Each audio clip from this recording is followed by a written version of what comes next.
நீண்ட நாளைய தேடல் பகவத்கீதைக்கு சரியான விளக்க உரை, அதுவும் வேதாத்திரிய தத்துவத்தில் சென்று அறிய வேண்டும் என்பது. அந்த வகையில் இதற்கான விளக்கத்தை கொடுக்கக்கூடிய ஒருவர் பேராசிரியர் பழனிசாமி ஐயா அவர்களே. அவருடன் இதை பற்றி கேட்ட பொழுது மிகவும் மகிழ்ச்சியுடன் எனது கோரிக்கையை ஏற்றுக்கொண்டார். நான் மட்டுமல்லாது அனைவரும் இதை அனுபவிக்க வேண்டும் என்ற நோக்கில் விண்ணரை மூலமாக இந்நிகழ்வை நடத்த தீர்மானித்தோம். பேராசிரியர் வி பழனிசாமி ஐயா அவர்கள் பாரத் எஸ்டேட் வங்கியில் 34 ஆண்டுகள் பணியாற்றி ஓய்வு பெற்றவர். கடந்த 30 ஆண்டுகளாக வேதாத்ரி மகரிஷி அவர்களின் தத்துவங்களை எடுத்து கூறுவதில் ஈடுபட்டிருக்கின்றார். வேதாத்திரிய தத்துவத்தில் ஆழ்ந்த புலமையுடையவர். 25 வருடங்களுக்கு மேலாக தமிழகம், மலேசியா, இலங்கை போன்ற நாடுகளில் மனவளக்கலை பயிற்சிகளை நடத்தி வருகின்றார். தத்துவங்களை விஞ்ஞான விளக்கத்துடன் எடுத்து கூற வல்லவர். பகவத்கீதை, திருக்குறள், ராமாயணம், பைபிள் போன்ற ஆன்மீக நூல்களுக்கு வேதாத்திரிய அறிவியல் விளக்கம் கொடுத்து 15க்கும் மேற்பட்ட நூல்களை எழுதியிருக்கின்றார். இவருடைய நூல்கள் மிக ஆழ்ந்த கருத்தாளமுடையவை. தற்பொழுது பல நாடுகளுக்கும் இணைய வழி, விண்ணலை வழி பேருரைகளை வழங்கி ஆன்மீக பணியை ஆற்றி வருகின்றார். இவ்வளவு சிறப்புமிக்க பேராசிரியர் வி பழனிசாமி ஐயா இன்று எம்முடன் இணைந்து பகவத்கீதைக்கு வேதாத்திரிய விளக்க உரை அளிக்க இருக்கின்றார். இச்சிறப்பான நிகழ்வை தொடங்கி வைப்பதற்கு எம்மோடு இணைந்திருக்கின்றார் தேசிய நிலநிதி கூட்டுறவு சங்கத்தின் நிர்வாக இயக்குனர் மாண்புமிகு டத்தோ பி சகாதேவன் ஐயா அவர்கள். ஐயா அவர்கள் வேதாத்திரியத்தில் மிகுந்த ஈடுபாடு கொண்டவர். வேதாத்திரி மகரிஷி அவர்கள் மலேசியா வந்த காலகட்டத்தில் மகரிஷி அவர்களிடம் நேரடியாக தீட்சை பெற்றவர் என்ற சிறப்புடையவர். டத்தோ பி சகாதேவன் ஐயா அவர்கள் வாழ்த்துரை கூறி நிகழ்வை தொடங்கி வைப்பார். நிகழ்வை தொடங்கி வைக்க ஐயா அவர்களை அன்புடன் அழைக்கின்றேன். வாழ்க வளமுடன் டத்தோ, வாழ்க வளமுடன். நன்றி ஐயா, வாழ்க வளமுடன். வாழ்க வளமுடன் டத்தோ. முதலில் எனக்கு இந்த வாய்ப்பு அளித்த உங்கள் ஏற்பாடு குழுவுக்கு நன்றி.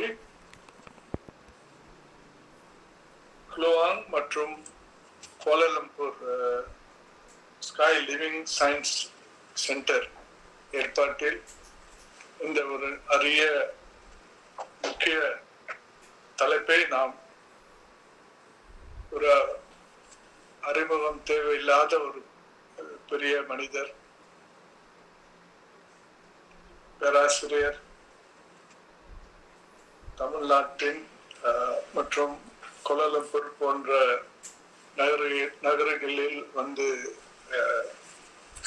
விரிவாக வேதாந்திரியம் மற்றும் வாழ்க்கை வழிமுறைகளை பற்றியும் நிறைய பேசிய பேராசிரியர் வி பழனிசாமி அவர்களின் இன்று நிகழ்வு பகவத்கீதை, அது வாழ்க்கைக்கு முக்கியமான ஒரு பெரிய ஒரு இதிகாசம். அந்த இதிகாசத்தை என்னை போல நம்மளை போல அறியாத ஒருவர்களுக்கு ஒரு விளக்க உரையாக இது இருக்கும் என்பது எனக்கு ஒரு ஐயமும் இல்லை. ஐயா பேராசிரியர் அவர்கள் முன்பு ஐயா பிரசன்னா சொன்னது போல பெரிய ஒரு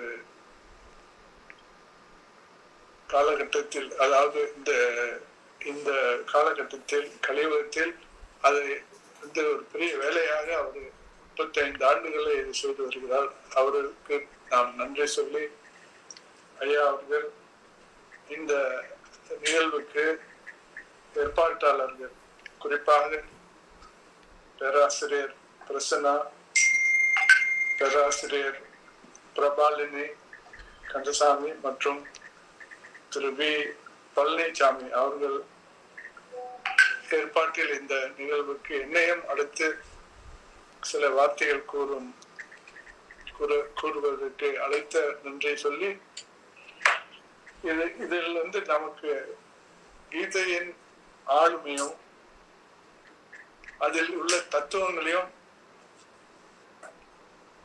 எளிதாக புரிந்து கொள்ள இந்த வாய்ப்பை வழங்கிய எல்லாருக்கும், கலந்து கொள்ளும் எல்லாருக்கும் எனது நன்றியும் வாழ்க்கையும் சொல்லி முடித்துக் கொள்கிறேன்.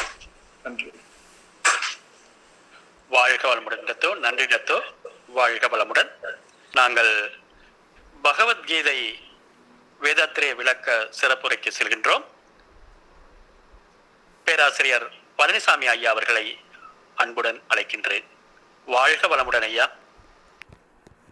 வாழ்க வையகம், வாழ்க வையகம், வாழ்க வளமுடன். குரு வாழ்க, குருவே துணை. சிந்தனையை, உடல் நலத்தை சீர் அமைத்து உய்வித்த குருவே வாழ்க. வாழ்க வளமுடன், வாழ்க வளமுடன், வாழ்க வையகம். பொருள் கொண்ட பேர்கள் மனம் கொண்டதில்லை. தரும் கைகள் தேடி பொருள் வந்ததில்லை என்ற வழக்கை பொய்யாக்கி, பொருளும் உண்டு தருகின்ற மனமும் உண்டு என்று சமூக நலம் நாடி அள்ளி தருகின்ற அன்புமிக்க ஐயா, மனம் என்ற கோவில் திறக்கின்ற நேரம் அழைக்காமல் அங்கே தெய்வம் வந்து சேரும் என்ற வாலியின் வரிகளுக்கு ஏற்ப எங்களது மனக்கோயில் திறக்க மலேசிய குலுவாங் அறிவுத்திருக்கோயில் வந்து சிறப்பிக்கின்ற அன்புமிக்க ஐயா, தேசிய நிலநிதி கூட்டுறவு வங்கியின் நிர்வாக இயக்குநராக பணியாற்றுகின்ற ஐயா, மாண்புமிகு டத்தோ பி சகாதேவன் ஐயா அவர்களே, மலேசிய குலுவாங் அறிவுத்திருக்கோவில் தலைவர் அருள்நிதி வி பழனிசாமி ஐயா அவர்களே, மலேசியா வாழ்க்கை விஞ்ஞான மனவளக்கலை மன்ற தலைவர், இந்த நிகழ்ச்சியின் ஒருங்கிணைப்பாளர், சுமார் 10 ஆண்டுகளாக என்னோடு அன்பு பாராட்டி வரும் நண்பர் பேராசிரியர் அருள்நிதி பிரசன்னா சண்முகநாதன் ஐயா அவர்களே, அம்மாவை வணங்காது உயர்வில்லையே, ஆண்டவனை அறியாமல் முக்தி இல்லையே, இறை வணக்கமும் இறையை அறியச் செய்த குருவுக்கு வணக்கமும் பாடிய பேராசிரியர் அருள்நிதி பிரபாலினி கந்தசாமி அம்மா அவர்களே, மற்றும் இணையம் வழியாக இந்நிகழ்ச்சியில் இணைந்து விழாவுக்கு சிறப்பு செய்து கொண்டிருக்கும் ஆன்மீக அன்பு உள்ளங்களே, உங்கள் அனைவருக்கும் சூக்குமாய் எழுந்தருளுக்கும் அருள் தந்தை வேதாத்திரி மகர்ஷி அவர்களின் சார்பாக வாழ்த்துக்களையும் எனது அன்பு கலந்த பணிவான வணக்கத்தையும் சமர்ப்பித்து, மகரிஷியின் ஆசையோடு உங்களது ஆசையும் வேண்டி உரையை துவங்குகின்றேன். வாழ்க வளமுடன், வாழ்க வளமுடன், வாழ்க வையகம். சான்ற பெருமக்களே, இறைவனை விளக்க வந்த தத்துவங்கள் 3 துறைகளாக பிரிவுபட்டன. அத்வைத்தம், துவைத்தம், விசிஷ்டாத்வைத்தம் என்று 3 துறைகளாக பிரிவுபட்டன. அத்வைத்தம் என்பது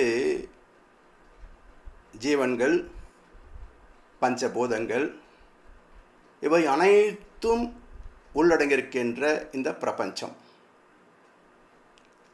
இவை எல்லாம் ஒரே மூலத்திலிருந்து வந்ததால் அனைத்தும் இறைநிலையே. ஐயா ஐயா அனைத்தும் இறைநிலையே என்று ஒன்றாக காண்பது அத்வைதம்.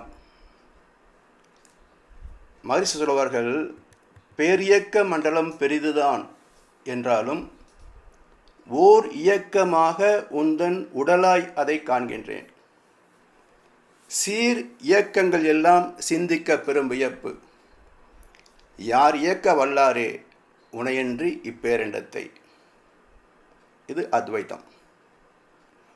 மாறாக நான் என்னை உடலாக மட்டுமே நம்புகின்ற போது இதற்கு மூலமான அந்த இறைவனை உயர்ந்தவனாக மதித்தாலும் அவனை வேறாக பிரித்து பார்ப்பது துவைத்தம். நான் வேறு இறைவன் வேறு என கருதுகின்ற அறியாமை துவைத்தம். இந்த இரண்டையும் விலக்கி இறைவனிலிருந்து பூமிக்கு வந்தால் இரண்டு, முடிந்த பிறகு மீண்டும் இறைவனை அடைந்து விடுவதால் ஒன்று. எனவே இரண்டாவது என்பது தற்காலிகமான ஒரு தோற்றமே, அந்த தோற்றத்திற்கு அமைந்த வாழ்க்கையே. இந்த தோற்றத்திற்கு முன்பும் தோற்றத்திற்கு பின்பும் ஒன்றே என உணர்த்துவது விசிஷ்டாத்வைதம். இப்படி ராமாயணம், மகாபாரதம், கந்த புராணம் என்ற 3 இதிகாசங்களும் விசிஷ்டாத்வைதத்தை விளக்க வந்தவையே. ஆனால் மொழி அறிவை மட்டுமே வைத்து இவற்றை விளக்க முனைந்தவர்களால் விசிஷ்டாத்வைத கோட்பாடு சிதிலமாகி துவைதமே வேரூன்றிவிட்டது.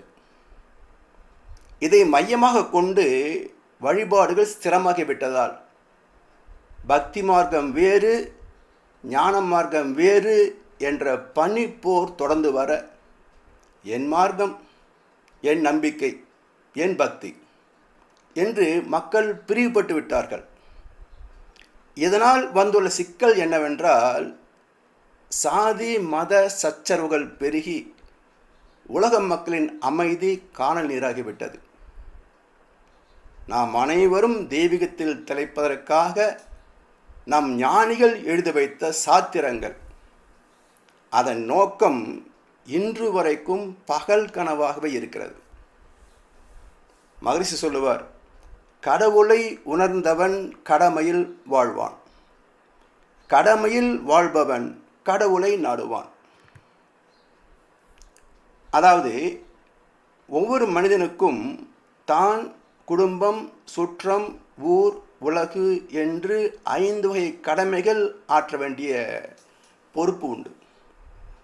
இவற்றை நிறைவாக ஆற்றுகின்ற மாமனிதருக்கு தெய்வத்தின் மீது அசையாத பக்தி பெருகும்.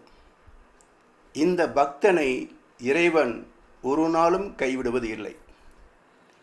இவரை போல் மனிதகுலமே கர்ம யோகிகளாக மாறிவிடும் போது இப்பூவுலகம் சொர்க்கலோகமாக மாறிவிடும்.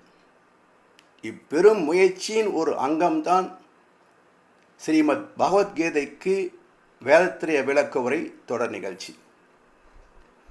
விசிஷ்டாத்வைதமே அத்வைதத்தையும் துவைதத்தையும் இணைக்கும் பாலமாக அமைந்துள்ளது போல பக்தி மார்க்கத்தையும் ஞான மார்க்கத்தையும் இணைக்கும் பாலமாக இந்த பகவத்கீதைக்கு வேதத்திரிய விளக்கமும் அமைய குருவருளும் திருவருளும் துணை நிற்க பணிந்து போற்றுவோம். இந்த விளக்கம் ஒப்பீடு அல்ல. கீதை இப்படி சொல்கிறது, வேதத்திலும் இப்படி சொல்கிறது என்று ஒப்பிட்டு பேசுவதல்ல. அத்வைத வேதமாகிய வேதத்திரத்தை மையமாக கொண்டு கீதையின் 700 ஸ்லோகங்களுக்கும் தெளிவான அறிவுபூர்வமான எவ்வித ஐயப்பாட்டுக்கும் இடமின்றி பக்தியை பயன் கொண்டு ஞானத்தை எட்டி பிடிக்கும் பெரும் முயற்சி இந்த தொடர் நிகழ்ச்சி. வில்லி பாரதத்தில் கிருஷ்ண பரமாத்மா யார் என்பதை விளக்கும் ஒரு அருமையான காட்சியை வில்லுப்புத்தர் ஆழ்வார் அமைத்துள்ளார். அதை இப்போ நாம் பார்க்கிறோம். 12 ஆண்டு வனவாசம், ஓராண்டு அஞ்ஞானவாசம் முடிந்தும் துரியோதனன் பாண்டவர்களுக்கு நாட்டை கொடுப்பதாக இல்லை. அதனால் நேரடியாக யுத்தம் தொடங்குவதா அல்லது தூது போய் சமாதானம் பேசி பார்க்கலாமா என்று பலராமன், கிருஷ்ண பரமாத்மா, பாண்டவர்கள், திரௌபதி இவர்களெல்லாம் கூடி விவாதிக்கிறார்கள். அந்த விவாதத்தின் போது கிருஷ்ணன் மற்றவருடைய அபிப்பிராயத்தையும் கேட்பதற்காக தர்மனுடைய கருத்தை கேட்கிறார். தர்மன் சொன்னான் வழக்கம் போல சமாதானம் என்று. பீமன் சொன்னான் தன் வலிமை, துணை வலிமை, இணை வலிமை, கற்பு வலிமை, தெய்வ வலிமை என்ற 5 அம்சங்கள் மனிதனுக்கு இன்றியமையாதவை. இவற்றில் மிக உயர்ந்தது, அடிப்படையானது தெய்வ வலிமை. பரம்பொருளாகிய கிருஷ்ணனே பாண்டவர்களுக்கு துணையாக இருக்கின்றான் என்பதை மதிக்காதவனிடத்திலே தூது செல்வது வீண் வேலை என்றான் பீமன். அடுத்து அர்ச்சனனும் நகுலனும் அவரது கருத்துக்களை சொன்னார்கள். முக்கியமான கருத்து சகாதேவனிடத்திலே வரும். கிருஷ்ணன் கேட்டார், சகாதேவா, யுத்தம் செய்யலாமா வேண்டாமா? ஞானத்திற்கென்று உருவாக்கப்பட்ட கதாபாத்திரம் சகாதேவன் சொன்னான், எனக்கென்று ஒரு கருத்தும் கிடையாது கிருஷ்ணா, எனக்கென்று ஒரு கருத்தும் கிடையாது. உன் கருத்து எதுவோ அதுதான் என் கருத்து. ஏனென்றால் யுத்தத்திற்கு நாள் குறித்து விட்டு வந்தவன் நீ. கிருஷ்ணனின் அவதார நோக்கமே பூமியில் குருட்சேத்திரத்தை நிகழ்த்தி மக்கள் தொகை குறைப்பது. அப்படி குறிப்பிட்டு வந்தவன் இப்போது ஒன்றுமே தெரியாதது போல் நாடகம் ஆடுகிறாய். கிருஷ்ண பரமாத்மா கேட்டார், சரி சகாதேவா, இந்த யுத்தத்தை தடுப்பதற்கு ஏதாவது வழி உள்ளதா சொல் என்று கேட்கிறார். இந்த கேள்வியிலேயே மக்களுக்கு என்றைக்கும் தேவையான ஒரு செய்தி இங்கே இருக்கிறது என்ற குறிப்பு கிருஷ்ணனின் கேள்வியில் இருப்பது ரகசியார்த்தம்.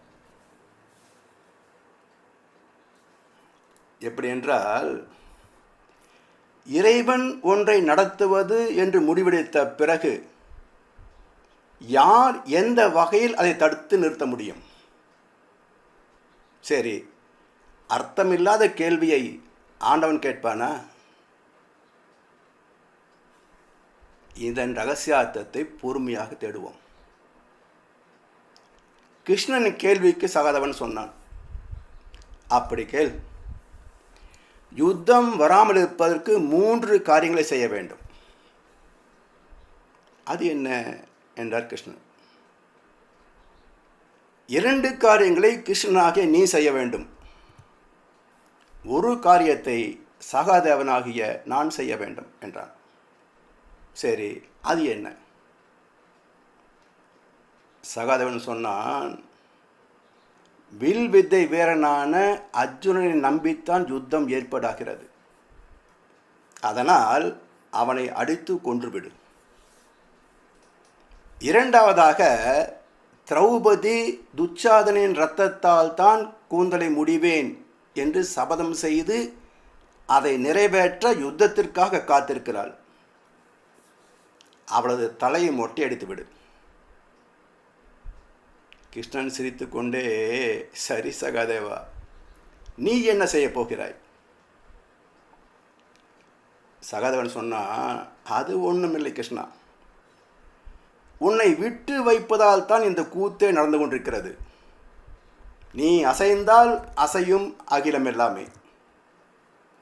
அதனால் உன்னை பிடித்து கட்டி போட்டு விட்டால் எல்லா கூத்தும் நின்றுவிடும். அதை விழுப்புத்திராழ்வார் அருமையான பாடலை தருகிறார்.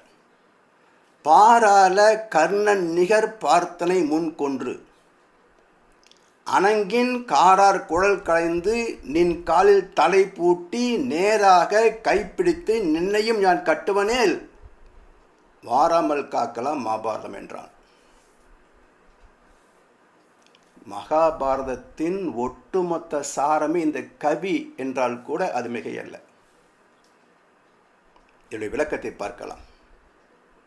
குந்தி தேவியின் முதல் மகன் கர்ணன், தர்மனுக்கு மூத்தவன். எனவே ஆட்சிக்கு உரிமையுள்ளவன்.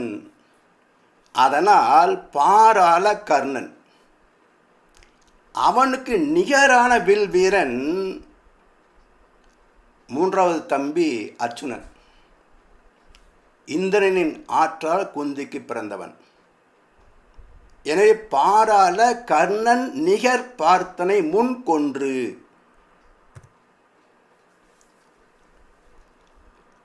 அதை என்ன கருத்து என்றால், இந்திரிய சுகங்களுக்கு அதிபதியான இந்திரனின் மகன் அர்ஜுனன், இவனை முதலில் கொல்ல வேண்டும். பிறகு அணங்கின் காரார் குழல் களைந்து கார்மேக கூந்தலையுடைய திரௌபதியின் தலையை மொட்டையடிக்க வேண்டும். அதாவது காமசுகம், சுவை உணர்வு, வாசனை உணர்வு, பார்வை உணர்வு, ஓசை உணர்வு என்று 5 புலன்கள் உண்டு. இந்த இன்பங்களுக்கு அடிமையாகின்ற மனித மனதை கொள்ள வேண்டும். இதுதான் அர்ஜுனனை கொள்வது. பிறகு மனிதனின் தலை உச்சில் இருக்கின்ற நான் நான் என்கின்ற ஆணவம், அதை நீக்குவதுதான் திரௌபதியின் தலையை மொட்டையடிப்பது. இந்த இரண்டும் அவ்வளவு எளிதில் சாத்தியமானது அல்ல. அவன் அருளாலே அவன் தாள் வணங்கி என்பது போல இறைவனின் கருணையால் தான் இதை சாதிக்க முடியுமே அன்றி மனிதனால் இயலாது. எனவே தெய்வமே இவற்றை வதம் செய்வதாக பாரதம் பகர்கிறது. இதற்கு நாம் செய்ய வேண்டியது என்ன? சிக்கென பிடித்தேன் எங்கெழுந்து அருளுவது இனியே என்று அந்த பரம்பொருளை நமக்குள் லயப்படுத்துவதே. ஆணவம் நீங்கிவிட்டால் அவம் நீங்கிவிடும். அவம் என்றால் துன்பத்தை கொடுக்கக்கூடிய எண்ணம், சொல், செயல். அதற்கு அடிப்படை ஆணவம், ஒவ்வொரு மனிதனிடத்தும் இருக்கின்ற ஆணவம். எனவே ஆணவத்தை நீக்கிவிட்டால் அவம் நீங்கிவிடும். அவம் நீங்கிவிட்டால் தவம் வந்துவிடும். தவத்தில் மறைந்து போனால் சிவத்தில் ஒன்றிவிடலாம். பழுத்த நிலை வரும் வரையில் நீ நான் என்றோம், பதமடைந்தோம் ஒன்றானோம், பரமானந்தம். இதுதான் அந்த ரகசியார்த்தம். துரியோதனன் என்ற மனிதனிடத்தில் இருந்து ஆணவம் நீங்கிவிட்டால் இவனே தர்மனாகிறான். துரியோதனன் என்ற மனிதனம், நம்மை போன்ற மனிதர்கள் இருந்து ஆணவம் நீங்கிவிட்டால் இவனே தர்மனாகிறான். சமாதானம் வந்த பின் சண்டைக்கு எங்கே இடம்? சரி, கிருஷ்ணனை கட்டுவது எப்படி? இந்த இடத்தில் வியாச பகவான் மிக அற்புதமாக அத்வைத தத்துவத்தை வெளிப்படுத்துகிறார். பொய்யான கோபத்தோடு கிருஷ்ண பரமாத்மா சொல்லுகிறார், ஏ சகாதேவா, உன் சாஸ்திர ஞானத்தை மதித்து நான் உன்னிடம் யோசனை கேட்டால் நீ என்னென்னவோ யோசனைலாம் சொல்லுகிறாய். முதலில் சொன்ன 2 யோசனைகள் கூட பரவாயில்லை, பொறுத்து கொண்டேன். 3வதாக என்னையே பிடித்து கட்டி போட்டு விடலாம் என்று அதிமேதாவித்தனத்துடன் பேசுகிறாயே சகாதேவா. நான் என்ன இந்த உருவத்தில் மட்டுமே இருப்பவன் என்னை பிடித்து எளிதாக கட்டி போட்டு விடலாம் என்று நினைக்கிறாயா? நான் ஒரே நேரத்தில் பல 1000 வடிவங்களை எடுப்பவன். என் மூலத்தை உன்னால் பிடிக்க முடியாது என்றார். அதாவது கிருஷ்ணன் ஒரே ஒரு ரூபத்தில் மட்டும் இருக்கின்ற கடவுள் அல்ல. ஒரே சமயத்தில் பல்லாயிரம் என்ன கோடான கோடி உருவங்களில் இருப்பவன். அவனது மூலத்தை பிடிப்பது அவ்வளவு எளிதல்ல என்பது கருத்து. அமைதியாக கேட்ட சகாதேவன் சொன்னான், கிருஷ்ணா, நீ 16,000 வடிவம் என்ன, 1 கோடி வடிவத்தை காட்டினாலும் உன் மூலத்தை நான் பிடித்து விடுவேன் என்றான். இந்த காட்சியை விழுப்புத்தரவல் சொல்கிறார், உன்னை நீதான் உணரா நின் வடிவம் தன்னை காட்டு. அருமையான வார்த்தைகள். உன்னை நீதான் உணரா நின் வடிவம் தன்னை காட்டு. கிருஷ்ணனை மட்டுமே கடவுளாக மதிக்கின்ற பக்தர்கள் உற்று கவனிக்க வேண்டிய கருத்து இது. மனிதனை போன்ற உடல் கொண்டவன் தான் கடவுள் என்றால், உன்னை நீ தான் உணரா நின் வடிவம் என்பது என்ன? அதைத்தான் சகாதேவன் கேட்கிறான். உன்னை நீ தான் உணரா நின் வடிவம் தன்னை காட்டு. கண்ணன் என்ற இந்த வடிவம் அல்ல, நீ உணராத வடிவம்தான் உனது மூலம். எப்படி நிழலுக்கு உணர்ச்சிகள் இல்லையோ அதுபோல் கிருஷ்ணன் என்ற உடலுக்கு மூலம் தெய்வம். அது அரூபம், அதற்கு உணர்வுகள் இல்லை. அந்த அரூபத்தை நான் பிடித்து விடுவேன் என்றான் சகாதேவன். இந்த கவி முழுமையாக பார்ப்போம். உன்னை நீதான் உணரா நின் வடிவம் தன்னை காட்ட தலைந்திடுவேன் யான் என்றான். மாயவனும் அன்பன் மனமறிவான். கட்டுக என்று ஆய வடிவு 16,000 கொண்டான். சகாதேவனோ தூயவனும் மூலமாம் தோற்றம் உணர்ந்து எவ்வுலகும் தாய அடி இணைகள் தன் கருத்தினால் பிணித்தான். இப்போ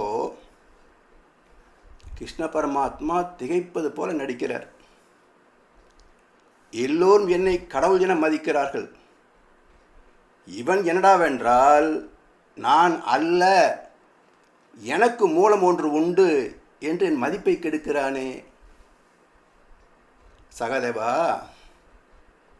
இதை பற்றி நாம் கொஞ்சம் தனியே பேசலாமே.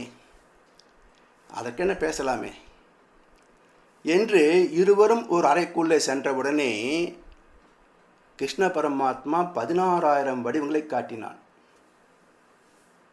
மாயவனும் அன்பன் மனமறிவான். கட்டுக என்று ஆய வடிவு 16,000 கொண்டான். சகாதேவன் தன்னை கட்டி விடுவான் என்பது பரம்பொருளுக்கு தெரியாதா? தெய்வத்திற்கு தெரியாதா உண்மையான பக்தன் யார் என்று? மாயவனும் அன்பன் மனமறிவான். சகாதேவனின் ஞான பலம் என்னவென்று கண்ணன் அறிவான். கட்டுக என்று ஆயவடு 16,000 கொண்டான். பக்தனின் பிடிக்குள் அடங்குவதில் பரமனுக்கு பரம சந்தோஷம்.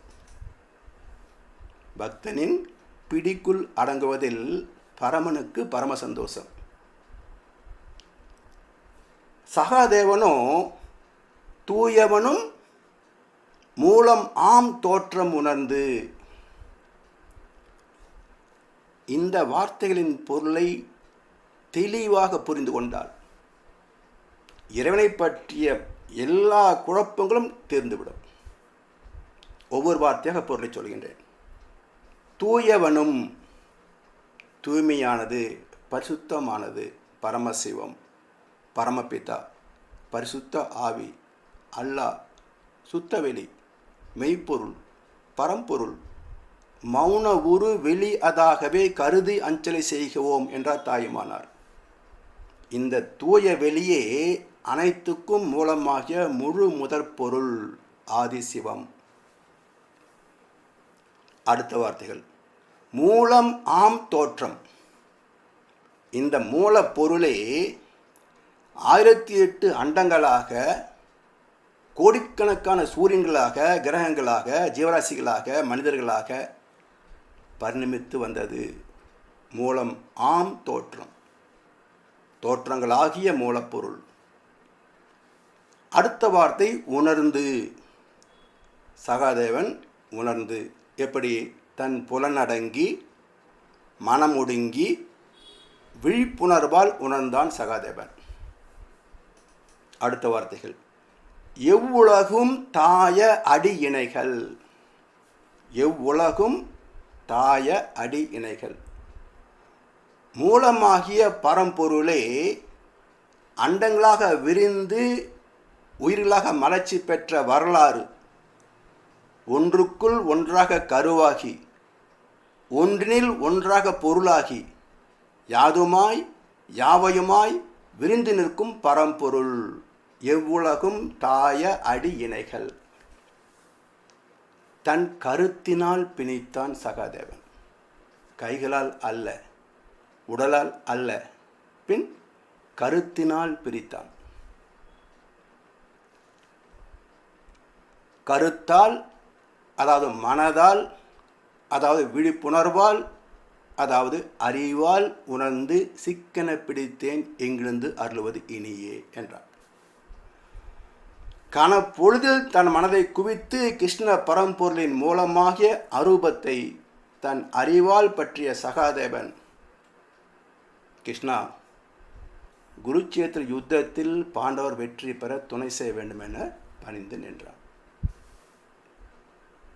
அதாவது வாழ்க்கை போராட்டத்தில் நமக்குரிய நீதி என்ன என்றால், வாழ்க்கை போராட்டத்தில் துரியோதனன் என்ற ஆணவத்திடமும் மெய் வாய் கண் மூக்கு செவி என்ற ஐம்புலன் மூலம் பெறுகின்ற இந்திரிய சுகங்களில் அடிமைப்பட்டு விடாமலும் என்னை காக்க வேண்டும் பரம்பொருளே என்று இறைவனிடம் பூரணமாக சரணடைவதே உண்மையான பக்தி என்று ஞான வழியை காட்டி நிற்கிறது இந்த காட்சி. தெய்வநிலை என்பது அனைத்திலும் ஊடுருவி நீக்கமற நிறைந்துள்ள பேராதார பெரும் சக்தி. அனைத்துக்கும் மூலமாக அனைத்துமாக இருந்தாலும் தனக்கு ஒரு மூலம் இல்லாதது, தனக்கு ஒரு தோற்றமும் இல்லாதது. இந்த கருத்தை தான் நிகழ்ச்சியாக பாரதத்தில் கொடுக்க முடிந்ததே தவிர அரூபமாகிய இறை தத்துவத்தை பற்றி இங்கு விளக்க முடியவில்லை என்பதால் வேதங்களை கொடுத்த வியாச பகவான் வேதத்தின் சாரத்தை மனிதனுக்கு புரிகின்ற இதிகாசமாக மகாபாரதமாக கொடுத்த போது மகாபாரதம் விளக்க முடியாத உயிர் ரகசியத்தை, ஆத்ம ரகசியத்தை, பரமாத்ம ரகசியத்தை தனி நூலாக ஞான பெட்டகமாக தந்ததுதான் ஸ்ரீமத் பகவத்கீதை. அதனால் மகாபாரதத்தை தொடாமல் கீதையை தொடுவது அர்த்தமில்லாதது, பொருத்தமில்லாதது. இப்போ கீதை எங்கே சொல்லப்படுகிறது என்றால், 2 சேனைகளுக்கு இடையில் கிருஷ்ண பரமாத்மா அர்ஜுனனுக்கு போதித்ததாக சொல்லப்பட்டிருக்கிறது.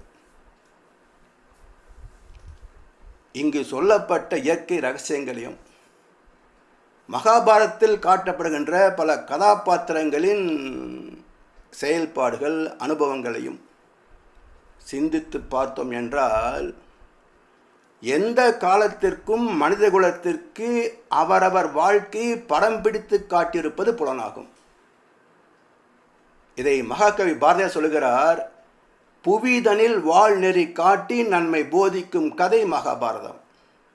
புவிதனில் வாழ் நெறி காட்டி எப்படி வாழ்ந்தால் மனித பிறப்பு அனைத்து வகையிலேயும் இனிமையான, இன்பமான, ஆனந்தமான, நிறைவான வாழ்க்கையாக இருக்கும் என்ற வழிவகையை காட்டி தருவது இதிகாசங்கள். இப்போ ஸ்ரீமத் பகவத்கீதை என்ற தலைப்பின் பொருள் என்ன? ஸ்ரீ என்றால் திரு, தெய்வம். ஸ்ரீமத் என்றால் திரு பொருந்திய, செல்வம் பொருந்திய, மேன்மைகள் பொருந்திய என்று பொருள். பகவான் என்றால் ஆண்பால், பகவதி என்றால் பெண்பால், பகவத் என்றால் ஆண்மையும் பெண்மையும் கலந்த நிலை. நாத விந்து கலாதி நமோ நம, வேத மந்திர ஸ்வரூபாய நமோ நம என்று திருப்புகழ் பேசும்.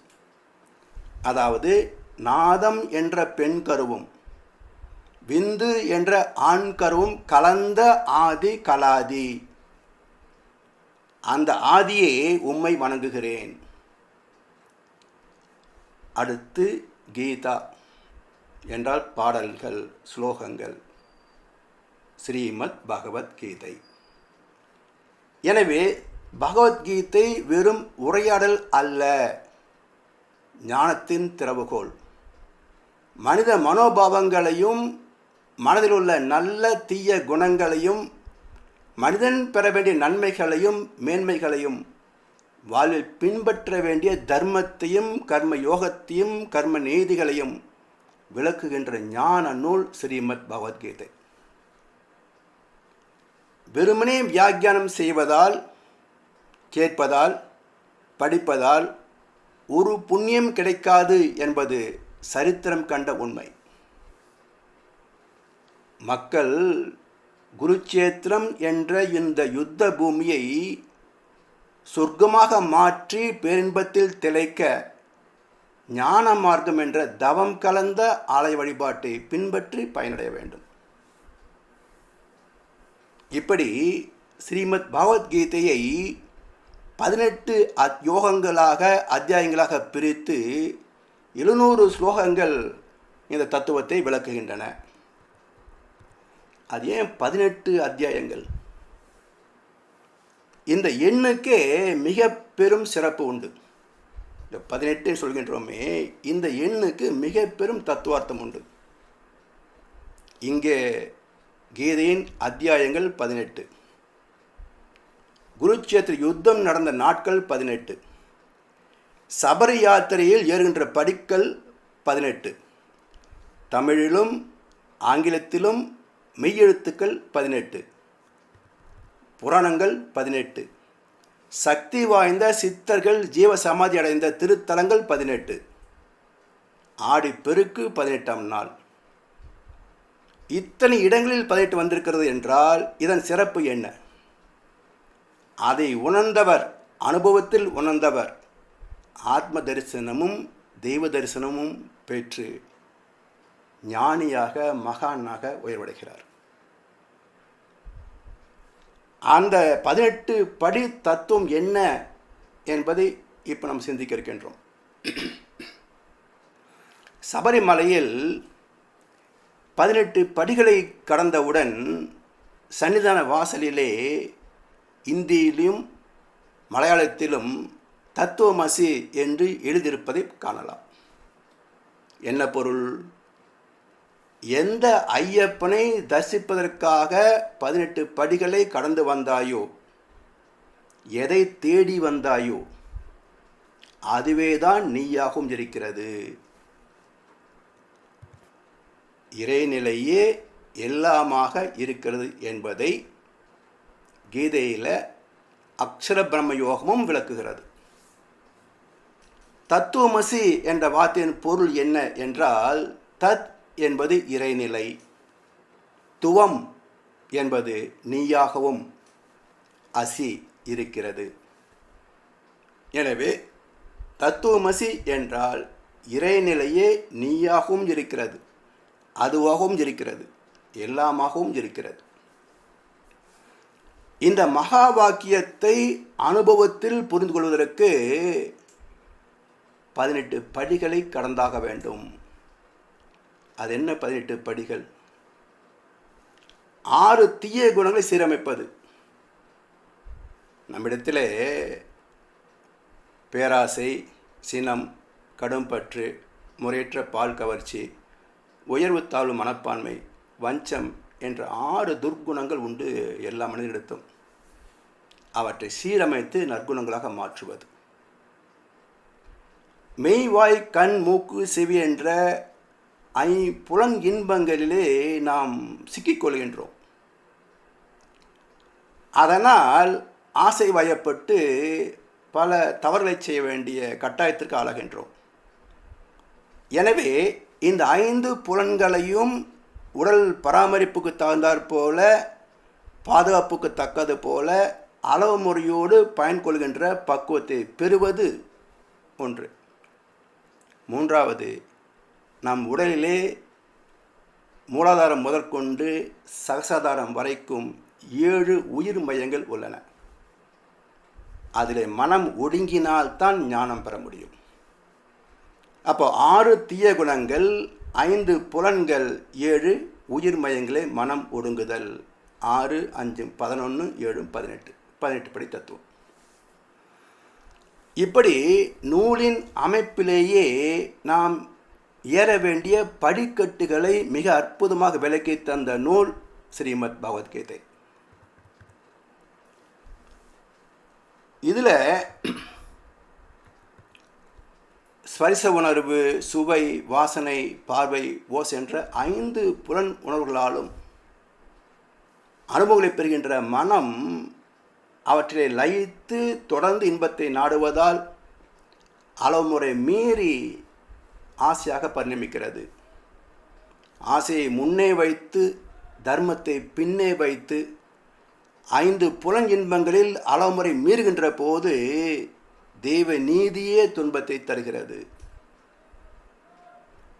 தர்மத்திற்கு கட்டுப்பட்டு புலன் இன்பங்களின் மீது ஏற்படுகின்ற பேராசை சீர்படுத்த வேண்டும் என்று காட்டுவது 18 படி தத்துவம். இந்த 5 புலன்களுக்கும் மனம் என்று பேசுகின்றோமே, அதற்கும் அடிப்படை ஜீவகாந்தம் என்ற ஆற்றல். அந்த ஜீவாந்த அலைக்கு அடிப்படை எங்கேருந்து பிறக்கிறது என்றால் உயிர். அப்போ உணர்ச்சி வயப்பட்ட வாழ்க்கையில் எண்ணம், சொல், செயலை தர்மம் விலகி நிற்கும், அதர்மம் மேலோங்கி நிற்கும். எனவே மனதை அடக்குகின்ற ஒரே வழி தியானம். அதற்கு ஒரு பயிற்சி குண்டலினி யோகம் என்று கண்டார்கள் நம்முடைய முன்னோர்கள். தியானத்தின் மூலமாக உயிர் மையங்களை கடந்து படிப்படியாக சகசிராதாரம் சொல்லக்கூடிய உச்சி மையத்திற்கு வருகின்ற போது இறைவனை அறிவதற்கான வாசல் திறக்கப்படுகிறது. பிரம்மரந்தர் என்றால் கேட்வே டு காட், இறைவனை அறியக்கூடிய நுழைவாயில் என்று பொருள். அதை தொடுகின்ற பயிற்சி தான் தவம். இன்னொரு வார்த்தை சகசிராதாரம் என்றால் 1000 இதழ் தாமரை என்று நம்முடைய மேல் மூளை சிறப்பிக்கப்படும். அந்த மேல் மூளை மிக மிக நுட்பமானது, சிந்தனா சக்திக்கு அடிப்படையானது. வாழ்க்கை நீதிகளும் இயற்கை நீதியும் இறை தத்துவமும் விளங்கிக் கொள்ளக்கூடிய நுண்மையான திறம் பெற்றது. அந்த மூளை செல்களை ஊக்கப்படுத்துவதற்கு, தூண்டிவிடுவதற்கு துணை செய்வது துரியதவம். அதை உணர்கின்ற போதுதான் மனம் தானாக இயக்கமற்றுவிடும். தீட்டா டெல்டா அலைகளில் இயற்கை ரகசியங்களை அகக்காட்சியாக காணவும் இயலும். இந்த அனுபவத்தை ஞானிகள் பெற்றதனால்தான் இறை தத்துவத்தை மிக மிக மிக துல்லியமாக விளக்கி அவற்றுக்கான நூல்களும் எழுதி வைத்தார்கள். வேதங்கள், இதிகாசங்கள், புராணங்கள், உபனிஷத்துக்கள், கிரந்தங்கள், பாஷ்யங்கள், கடைசியாக வேதாத்திரியம். இவர்களுடைய அனுபவத்தை பின்பற்றி மக்களும் மேன்மை அடைய வேண்டும், மேன்மை அடைய முடியும் என்று விளக்கியதே 18 நாட்கள் நடைபெற்ற குருச்சேத்திர யுத்தத்தின் நோக்கமும் அர்த்தமும். இதை தெளிவாக உணர்ந்து கொண்டால்தான் பயன்பெற முடியும். நமது நற்பண்புகளுக்கும் தீய குணங்களுக்கும் இடையே நடக்கும் யுத்தமே குருச்சேத்திரம். இவற்றின் வெளிப்பாடே மகாபாரத யுத்தம். என்றால் குரு என்றால் அறிவு, தெய்வம் என்று பொருள். சேத்திரம் என்றால் இடம், இயக்க களம், வாழ்க்கை என்று பொருள். குருச்சேத்திரம் என்றால் இந்த பிரபஞ்சமே குருச்சேத்திரம், இறைவனின் இயக்க களம். அதிலே ஒரு கதாபாத்திரம் ஒவ்வொரு மனிதனும்.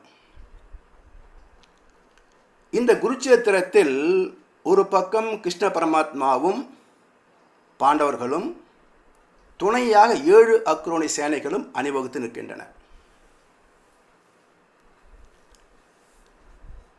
அர்ஜுனனின் 5 வெண்புறவைகள் பூட்டிய ரதத்தில் கிருஷ்ண பரமாத்மா சாரதியாக வீற்றிருக்கிறார். மறுபக்கம், எதிர்பக்கம் கௌரவர்கள். ஆணவத்தின் பிரதிநிதியாக துரியோதனன், அவனுக்கு துணையாக 99 தம்பிமார்களும் 11 அக்ரோனி சேனைகளும் நிற்கின்றனர். ஏன் இப்படி இந்த யுத்த களம் அமைக்கப்பட்டிருக்கிறது? ஒவ்வொரு வார்த்தையும் ஆராய்ச்சிக்குரிய வார்த்தைகள், ஒவ்வொரு இடமும் ஒவ்வொரு செயலும் ஆராய்ச்சிக்குரிய வார்த்தைகள். அதை சிந்திக்கின்ற போதுதான்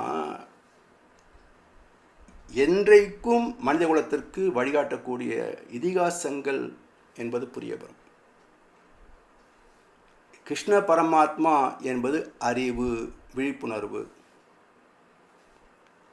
பஞ்ச பாண்டவர்கள் என்பது மெய்வாய் கண்மூக்கு செவி என்ற 5 புலன்கள். 7 அக்ரோனி சேனை என்பது மனிதன் பெற வேண்டிய 7 சம்பத்துக்கள். அதாவது உருவ அமைப்பு, குணம், அறிவில் உயர்வு, கீர்த்தி, உடல் ஆரோக்கியம், உடல் வலிவு, செல்வம் என்ற 7 சம்பத்துக்கள் நிறைவாக பெற்றால்தான் மனித வாழ்க்கை சிறப்படையும். அப்போது இந்த 3 இணைத்து பார்ப்போம். கிருஷ்ண பரமாத்மா, பாண்டவர்கள், 7 அக்ரோனி சேனைகள் என்ன தத்துவார்த்தத்தை நமக்கு ஒரு நீதி சொல்ல வருகின்றன என்றால், வாழ்க்கை என்பது கிருஷ்ண பரமாத்மா என்ற அறிவின் துணை கொண்டு, விழிப்புணர்வோடு, பாண்டவர்கள் என்ற 5 புலன்களை துன்பம் வராத வகையில் அளவு முறையோடு பயன் கொண்டு, 7 அக்ரோனி சேனை என்ற 7 சம்பத்துக்களையும் நிறைவாக அனுபவித்து இன்புற்று வாழ்வதே வாழ்க்கை. இதுதான் இயற்கை விதிப்படி, தெய்வ நீதிப்படி மக்களின் வாழ்க்கை முறை இருக்க வேண்டும் என்று வகுக்கப்பட்டிருக்கிறது. சரி, இந்த அற்புதமான வாழ்க்கை, மனம் குறுக்கிடாத அறிவு சார்ந்து பயணிக்கின்ற 5 புலன்கள், அதற்கு துணையாக 7 சம்பத்துக்கள், எப்படி இருக்கும் வாழ்க்கை? சொர்க்கமாக இருக்கும். இப்படி உயர்ந்த வாழ்க்கை வாழக்கூடிய தகுதியும் திறமையும் உள்ளவனாகத்தான் ஒவ்வொரு மனிதனும் பிறக்கின்றான் உலகத்தில். இந்த அற்புதமான வாழ்க்கைக்கு எது தடை என்றால், எதிரில் நிற்கின்ற ஆணவம், துரியோதனன் என்ற ஆணவம். அதாவது துரியம் என்பது விழிப்புணர்வு மையம். ஏற்கனவே சொன்னது போல பிரம்மத்தை அறிகின்ற நுழைவாயில், சிந்தனையால் வாழ்வை சிறப்பாக்கிக் கொள்ளும் மையம், தெய்வத்தையும் அறிய வழிகாட்டும் மையம், தர்மத்தை உணர்ந்து மதித்து புண்ணியத்தால் தன்னை வளப்படுத்தும் மையம். இந்த பாக்கியத்தை உணராத பாவி, உணரும் வழிவகை அறியாத பாவி அதனன், துரியோதனன். இந்த பெயருக்கு என்ன பொருள் என்றால், துரியம் என்ற உச்சி, நான் என்ற ஆணவத்தை அழிக்கின்ற மையம். அந்த துரியத்திற்கு வர தெரியாதவன், வர இயலாதவன், அதனால் ஆணவத்தில் சிக்கியவன் துரியோதனன் என்று பொருள். இந்த கோட்பாட்டின்படி இன்றைக்கு உலகில் உள்ள 780 கோடி மக்களும் துரியோதனர்களே. விரல் விட்டு எண்ணக்கூடிய அளவில் எங்கோ ஒரு சிலர் ஆணவத்தை வென்றிருக்கலாமே தவிர பெரும்பாலும் மனிதனுக்கு அமைந்த வாழ்க்கையே ஆணவம் சார்ந்தது தான். இதிலிருந்து உயர வேண்டும். இதிலிருந்து தானே உயர்ந்தவன் என்ற செருக்கும் அனைத்தும் தனக்கே சொந்தம் என்ற மமதையும் உடையவன், தான் தனது பொசிஷன் அண்ட் பொசஷன், இவை இரண்டும் ஆணவத்தின் கிளைகள். இதிலிருந்து வெளிப்படுபவை பல்வகை ஆசைகள் என்ற 99 உடன்பிறப்புகள். இந்த ஆசைகளால் துரத்தப்படுகின்ற மக்கள் ஐம்புலன் இன்பங்களில் தம்மை இழந்து 6 குணங்களுக்கு அடிமையாகி 5 பாவங்களை துணிந்து செய்கின்றார்கள்.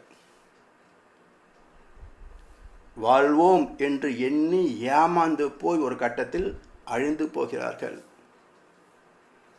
அனைத்தும் நிரந்தரம் என எண்ணி துணிந்து பஞ்சமாக பாவங்களை செய்து ஏமாந்து அழியும் 11 அக்ரோனி சேனைகள், 6 துர்க்குணங்களும் 5 பாவங்களும். எனவே ஆணவத்தின் பிரதிநிதியாக துரியோதனன், அவனுக்கு துணையாக 11 அக்ரோனி சேனைகள் என்னும் 6 தீய குணங்களும் 5 வகை பாவங்களும். இதுதான் குருட்சேத்திரத்தின் அமைப்பு. அப்போ குருட்சேத்திரம் என்ற மனித வாழ்க்கை ஒரு போராட்ட களம். வாழ்க்கை ஒரு போராட்டம்தான். அறிவு சார்ந்து புலன்களை பயன் கொண்டு சம்பத்துக்களை தூய்த்து அனுபவிக்கின்ற நிம்மதியான வாழ்க்கைக்கு எதிர் ஆணவம். ஆணவத்தில் பிறக்கின்ற ஆசாபாசங்கள், அவை செய்கின்ற 6 தீய குணங்களும் பஞ்சமகா பாவங்களும். இப்படி ஒவ்வொரு மனிதனும் தான் பிறப்பின் நோக்கம் தெரியாமல் அழிந்து போகின்றான். இதிலிருந்து மாறுவதுதான் குருட்சேத்திர யுத்தத்தில் பெறுகின்ற வெற்றி. அதாவது வாழ்க்கை என்பது விழிப்புணர்வின் துணை கொண்டு அறிவு காட்டுகின்ற வழியில் ஐம்புலன்களை அளவு முறையோடு பயன் கொண்டு 7 சம்பத்துக்களையும் நிறைவாக துய்த்து துன்பத்தை தவிர்த்து அமைதியில் லயித்து பேரின்பத்தில் திளைப்பதும் கலப்பதும். எவ்வளோ அற்புதமான வாழ்க்கை பாருங்கள். இதற்கு தடையாக இருப்பது அறிவு குருடனான திருதராஷ்டிரனுக்கு பிறந்த ஆணவம். அறிவு கெட்டு போச்சுன்னா ஆணவம் உச்சத்துக்கு வந்துடும். அதன் வெளிப்பாடு தான் தனது. இந்த விசித்திர தம்பதிக்கு பிறக்கின்ற விபரீத குழந்தைகள் 6 தீய குணங்கள். இவற்றின் செயல்பாடு பஞ்சமக பாதங்கள். இவற்றுக்கு துணை நிற்பது பீஷ்மர் என்ற வித்யா கர்வம், துரோணர் என்ற தனுர்வேதம், கர்ணன் என்ற பிறப்பு அறியாமை, அஸ்வத்தாமன் என்கின்ற மனவேகம். விளைவு சர்வநாசம். ஆயுதம் இல்லாமல் அனைத்தையும் நாசம் செய்பவன் இறைவன். இதை புரிந்து கொண்டு பரமாத்மாவுக்கு அடிபணிந்து வாழ்ந்தால் கிடைக்கின்ற வெகுமதி குருட்சேத்திரம் என்ற வாழ்க்கை போராட்டத்தில் கிடைக்கின்ற வெற்றி. இதுதான் குருட்சேத்திரத்தின் யுத்தத்தின் தத்துவார்த்தம். எனவே ஐம்புலன் இன்பங்களை முறைப்படுத்தி 6 குணங்களை சீரமைத்து 7 உயிர் மையங்களில் மனம் ஒடுங்கி உயிரை உணர்ந்து தெய்வத்தை அறிய வேண்டும் என்பதே 18 நாட்கள் நடந்த யுத்தத்தில் பாண்டவர் பெற்ற வெற்றி. மகாபாரதம் காட்டுகின்ற மானுட தர்மம். வெற்றிகரமான, நிறைவான, முழுமையான மனித வாழ்வுக்கு வழிகாட்டுகின்ற இதிகாசத்தின் நோக்கம். இந்த அடிப்படையை மறவாது நினைவில் கொண்டு கீதையின் முதல் அத்தியாயத்தில் அடியெடுத்து வைக்க வேண்டும். முதல் அத்தியாயம் அர்ஜுன விஷாத யோகம். விஷாத என்றால் மனதில் எழுகின்ற துன்பம், துயரம், இவற்றை வெளிப்படுத்துகின்ற செயல். இயற்கையிலே எங்கும் எதிலும் எப்போதும் நிறைந்துள்ளது இன்பம் மட்டுமே அனுபவத்திற்கு. எப்போ துன்பமாக மாறுகிறது? இன்பத்தின் அளவு முறை மாறும் போது. உடல் தாங்காததால் துன்பம் வருகிறது, மனம் ஏற்காததால் துயரம் வருகிறது. இந்த இரண்டையும் தவிர்க்கின்ற வழி என்ன? Balance state of mind. மனதை சமநிலையில் வைத்து கொண்டால், எதற்காகவும் ஆசைப்படாமலும் எதற்காகவும் அச்சப்படாமலும் அமைதியான நிலையில் இருப்பதற்கு மனதை பக்குவப்படுத்துகின்ற வழி தியானம். அப்படி பக்குவப்படுத்தி கொண்டால் இந்த துன்பங்கள் எல்லாம் தவிர்த்து இனிமையை காத்து கொள்ளலாம் என்பதை கீதையின் அடிப்படையான பாடம். ஆனால் சராசரி மனிதன் தான் நாம். சித்தர்களோ ஞானிகளோ தீர்க்கதரிசிகளோ இல்லையே நமது ரெப்ரசன்டேட்டிவ், ஒரு பிரதிநிதி தான் அர்ஜுனன். இந்த மனதின் இயல்பு என்ன? சிறு நன்மை கிடைத்தாலும் அதை பல மடங்காக பாவனை செய்து கொண்டு அவஸ்தைப்படுவது மனம். இப்போ வழியில் போகிறோம், ஒரு 5 ரூபாய் நாணயத்தை கண்டெடுக்கிறோம். அப்போ நம்முடைய மனம் எப்படி பாருங்க, இன்னும் வேறு ஏதாவது கிடைக்காதா கீழே என்று வழி நெடுகிலும் தேடிக்கொண்டே போவோம். சரி, எடுத்து பாக்கெட்டில் போட்ட அந்த 5 ரூபாய் நாணயம் நமக்கு தெரியாமல் விழுந்து விட்டது என்று வைத்துக்கொள்வோம். வீட்டுக்கு வந்து பார்க்கின்ற போது அந்த நாணயம் இல்லை. ஐயோ, அநியாயமாக 5 ரூபா போச்சு, நம்மளதா போச்சு. அப்போ ஏதோ ஒன்று இலவசமாக கிடைத்தாலும் அதை கூட இழப்பதற்கு மனம் தயாராக இல்லை. அதனால் வாழ்க்கை துன்பமும் துயரமுமாக பாதிக்கப்படுகிறது. இப்படிப்பட்ட மனோபாவம் இப்போ அர்ஜுனனுக்கு வந்தது. அதை படம் பிடித்து காட்டுவதுதான் அர்ஜுன விஷாத யோகம். இப்போ அர்ஜுனன் குருட்சேத்திர யுத்தத்திற்கு வருகின்ற காட்சியை பார்க்கிறோம். குருட்சேத்திர அமைப்பை பார்த்தோம், படை அமைப்பை பார்த்தோம். இப்போ அர்ஜுனன் அந்த யுத்தத்திற்கு அடியெடுத்து வைக்கின்ற காட்சியை பார்க்க இருக்கின்றோம். குருட்சேத்திர யுத்தத்திற்கு தயாராக 2 படைகளும் எதிரெதிராக அணிவகுத்து நிற்கின்றன. ஒரு பக்கம் தேரில் சாரதியா கிருஷ்ண பரமாத்மா, அர்ஜுனன் தேரில் விட்டிருக்கின்றான். மற்ற அண்ணன் தம்பிகள் எல்லோரும் மற்றும் 7 அக்குழு சேனைகளும் அவரவர் ரதங்களில் இருக்கின்றார்கள். அதே போல் எதிர்த்தரப்பில் துரியோதனன், அவனுக்கு பக்க பலமாக பீஷ்மர், துரோணாச்சாரியார், அஸ்வத்தாமன் போன்ற மகாரதர்கள் மற்றும் 11 அக்குழு சேனைகளும் அணிவகுத்து நிற்கின்றன. இந்த காட்சியை சஞ்சயன் என்ற ஒரு கதாபாத்திரம், அவன் அஸ்தினாபுரத்து அரண்மனையில் இருந்து கொண்டு ஞான பார்வையால், தூரதிருஷ்டி பார்வையால், இஎஸ்பி என்று சொல்வார்கள், எக்ஸ்ட்ரா சென்சரி பர்செப்ஷன், அந்த தூரதிருஷ்டியின் மூலமாக திருதராஷ்டிரனுக்கு குருட்சேத்திர பூமியில் நடப்பவற்றையெல்லாம் விளக்கி சொல்லப் போகிறான். இதுவரை நாம் பார்த்தது மகாபாரதத்தின் ஒரு பகுதியில் வியாச பகவான் நமக்கு காட்டியுள்ள தத்துவார்த்தம். காலம் காலமாக நாம் கதையாக கேட்டதன் உட்பொருள் நமது வாழ்வை செம்மையாக்கும் வழிகாட்டி நூலின் ஒரு பகுதி. வாழ்கின்ற நம் உடலுக்கு மூலமானது, ஆதாரமானது ஆத்மா. இந்த ஜீவாத்மாவுக்கு மூலம் பரமாத்மா. எப்படி என்று விளக்குகின்ற ஸ்ரீமத் பகவத்கீதையின் ஞான வாசலிலே முதல் ஸ்லோகம். திருதராஷ்டிரன் சஞ்சயனிடம் கேட்கிறான், சஞ்சயா, குருட்சேத்திரத்தில் யுத்தம் செய்ய விரும்பி திரண்ட நம்மவர்களும் பாண்டவர்களும் என்னதான் செய்தார்கள். ஒவ்வொரு வார்த்தைக்கும் பொருள் உண்டு சொன்னா பாருங்க. இந்த ஸ்லோகத்தில் குருச்சேத்திரத்தில் யுத்தம் செய்ய விரும்பி திரண்ட நம்மவர்களும் எப்படி உண்மை வருது பாருங்க. பாண்டவர்களாக யுத்தத்துக்கு வந்தாங்க. துரியோதனன் வலிந்து வரவேற்ற யுத்தம் இது. ஈ எடுக்கும் இடம் கூட ஈயன் போ என்று தானே வழியை வந்து ஏற்றுக்கொண்ட யுத்தம். அவனுடைய அழிவுக்கு அவனே ரத்தன கமலம் விரித்தான். அது தவறி வார்த்தையில் வருது பாருங்க. யுத்தம் செய்ய விரும்பி திரண்ட நம்மவர்கள், இவன் பெற்றது சேர்ந்தது. அடுத்து பாண்டவர்களும் என்னதான் செய்தார்கள்.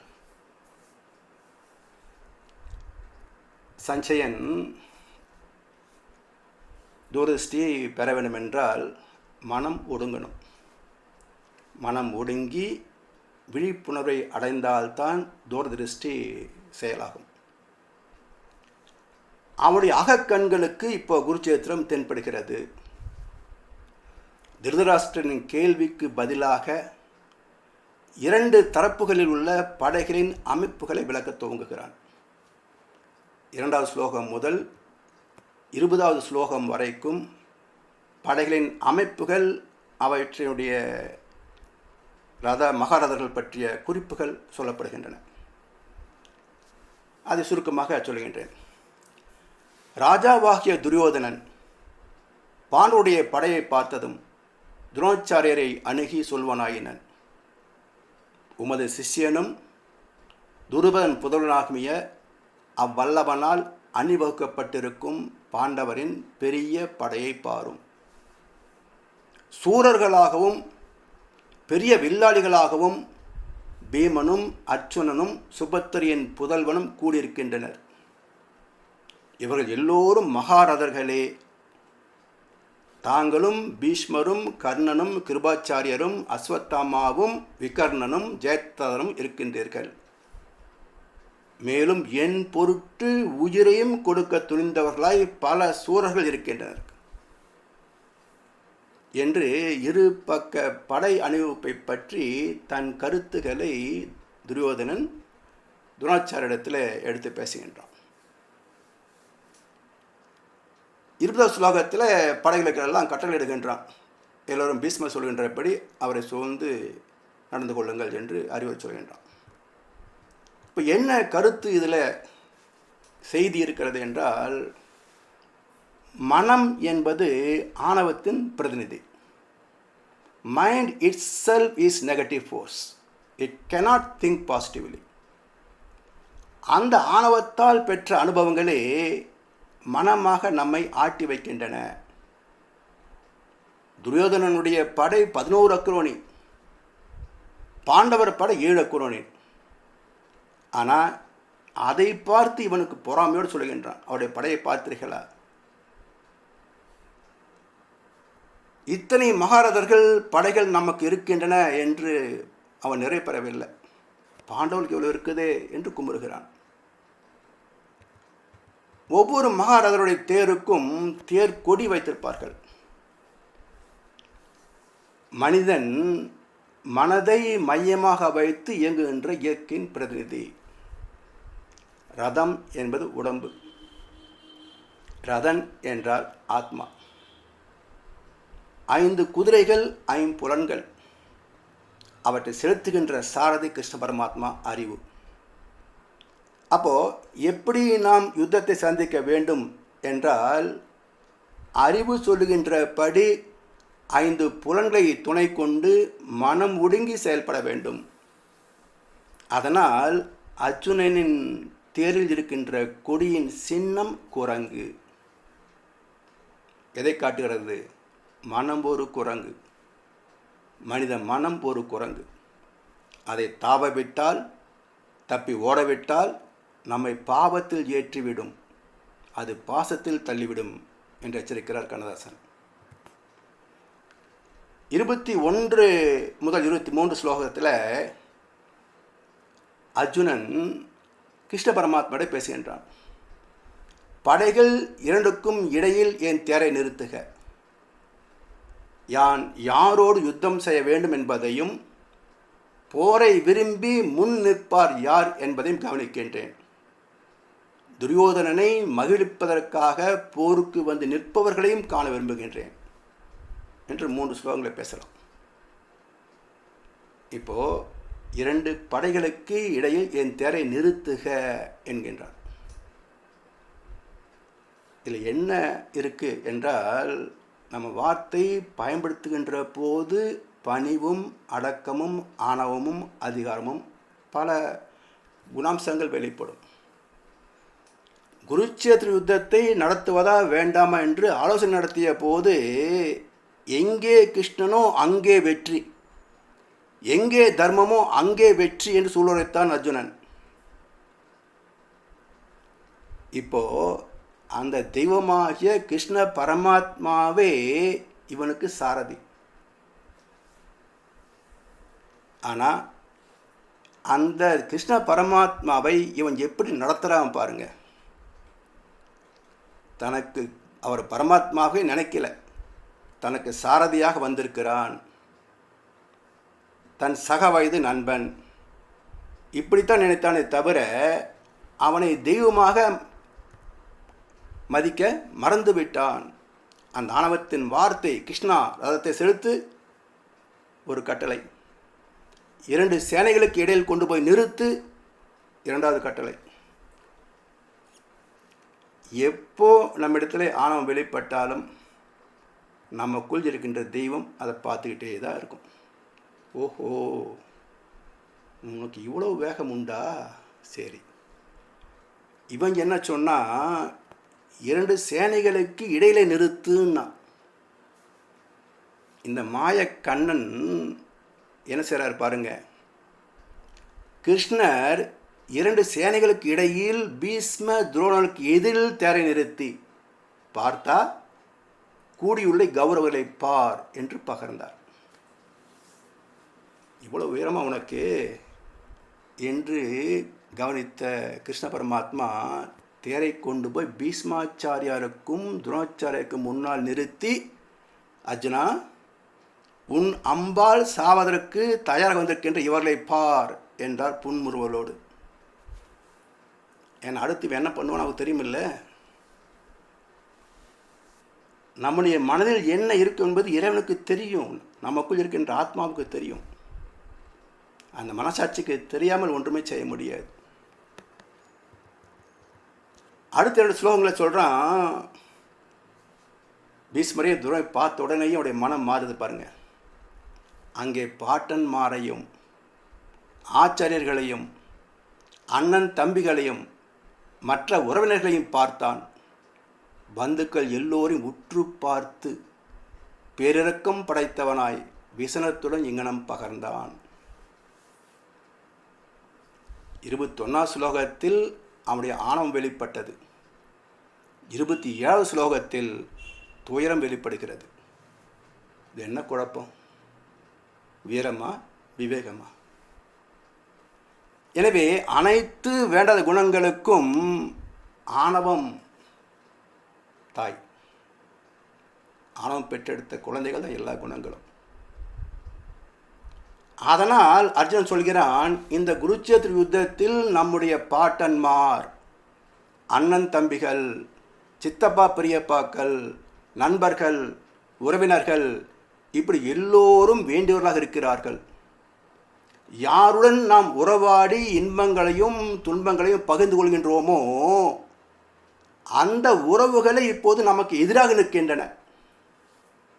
இவர்களை கொன்று நாம் ஜெயிப்பதால் நாம் பெறுவது பாவம் மட்டுமே என்றார். இதற்கு காரணம் என்ன? மனக்குழப்பம். தனியாக இருந்த மனிதன் மனதில் துயரம் ஏதுமில்லை. குடும்பம், மனைவி, அண்ணன், தம்பி, கூட்டம் சிறிதும் இல்லை. ஆசை, பாசம், காதலில் விழுந்தான், அமைதியை காணவில்லை. அலைந்தான், தவித்தான், துடித்தான், மடிந்தான், யாருக்கும் லாபமில்லை என்றார் கண்ணதாசன். அது மாதிரி இங்கே குழப்பம் வந்து சேர்ந்தது. காரணம் என்ன? பந்த பாசங்கள், பற்றுகள். அடுத்து இன்னும் எல்லாம் ஸ்லாகித்து பேசுகிறான். கிருஷ்ணா, போர் புரிவதற்கு கூடியுள்ள உற்றாரை பார்த்து என் உறுப்புகள் சோர்வடைகின்றன, நாக்கு வறள்கிறது, உடலில் நடுக்கும் மயிர்ச்சிலப்பு உண்டாகின்றன, காண்டிபம் நழுவுகிறது, மேலெல்லாம் எரிகிறது, என்னால் நிற்க முடியவில்லை, கை கால் வலுவந்து துவண்டு போயிற்று, மனதிலே ஏகப்பட்ட குழப்பங்கள், அதில் தீய சகுனங்களையும் காண்கின்றேன். போரிலே சுற்றத்தாரை கொல்வதில் நான் நன்மையை காணவில்லை. வெற்றியும் ராஜ்யத்தையும் இன்பங்களையும் நான் வேண்டுகிறேன். ஆச்சாரியர், பாட்டன்மார், உறவினர் அனைவரும் உயிரையும் செல்வங்களையும் துறப்பதற்கு வந்து நிற்கிறார்கள். நான் மட்டும் இவற்றை கொன்று வென்று ஆவது என்ன? எனவே நான் கொல்லப்படினும் மூவுலகை ஆள்வதற்கென்றும் இவர்களை கொல்லேன். பூமியின் போட்டுக் கொள்வேனா? இந்த சுற்றத்தார்களை கொள்வதால் பாபமே நம்மை வந்தடையும். இன்புற்றிருப்பது எங்கனம் என்று 28 முதல் 37 ஸ்லோகம் வரைக்கும் புலம்புகின்றான். உண்மையிலேயே 2 லட்சம் பேர் கலந்து கொண்ட குருட்சேத்திர யுத்தம் முடிந்த போது மிச்சமானது 10 பேர் தான். இந்த 10 பேர் சேர்ந்து யுத்தத்தின் வெற்றியை கோலாகலமாக கொண்டாட முடியுமா? விழா கொண்டாடுவதற்கு மக்களே இல்லை என்றால் விழாவுக்கு ஏது சிறப்பு? எனவே இவர்களை கொன்று வெற்றி பெறுவது இரத்த சோறு உண்பதற்கு சமம் என்கிறான் அர்ஜுனன். அடுத்து 2 ஸ்லோகங்களில் ஆசை மிகுதியால் அறிவிழந்த இவர்கள் குல நாசத்தால் விளையும் கேட்டையும் மித்திர துரோகத்தால் விளையும் பாவத்தையும் காண்களர் ஆயினும் நன்கு உணர்ந்த நாம் ஏன் இப்பாவத்தில் நின்று பின்வாங்கக்கூடாது? அவங்க தான் அறிவுட்டத்தனமாக வந்து நிற்கிறாங்க. நாம் ஏன் இந்த பாவத்தை செய்யணும்? நாம் பின்வாங்கி விடலாமே. குலம் அழிந்தால் என்றுமுள்ள குல தர்மங்கள் அழியும். குல தர்மம் நாசமாகின்ற போது அதர்மம் சோழும்.